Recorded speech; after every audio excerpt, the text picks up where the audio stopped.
and it's time to install a brand new rotor.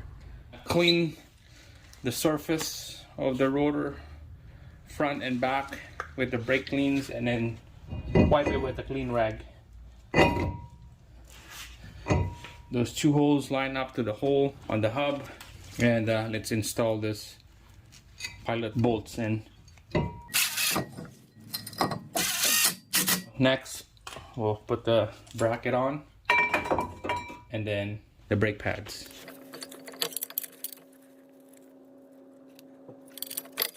Alright, just put those two bolts in there so that this bracket will hold up.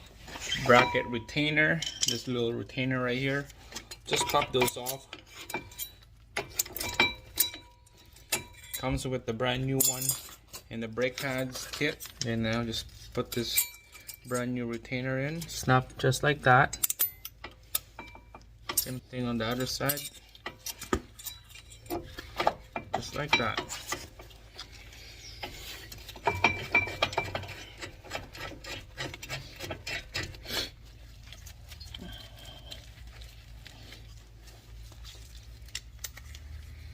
It's gonna tighten this bolt right here, bolts the bracket to the knuckle,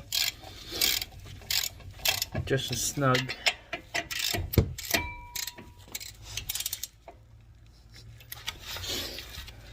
And this one right here, we'll put lube, more lube inside of the pins, top and bottom, but seems like there's lots in here. This is okay. We don't want to put more in there because it's gonna start puking lube coming out of that boot, and we don't want that going to our brake rotors. So those are good. Now let's put this brake pads on here, and see how one is looks different than the other one. There's little tabs right there. Those are your anti-squeak retainer. Okay, those are just your warning when you're really low on compound. This will gouge, this little squeak will gouge into the rotor. That makes a quite a good noise.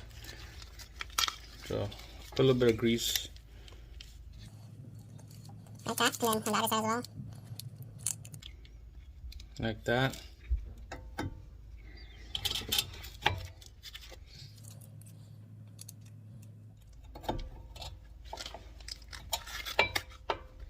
And it sits like that. Perfect.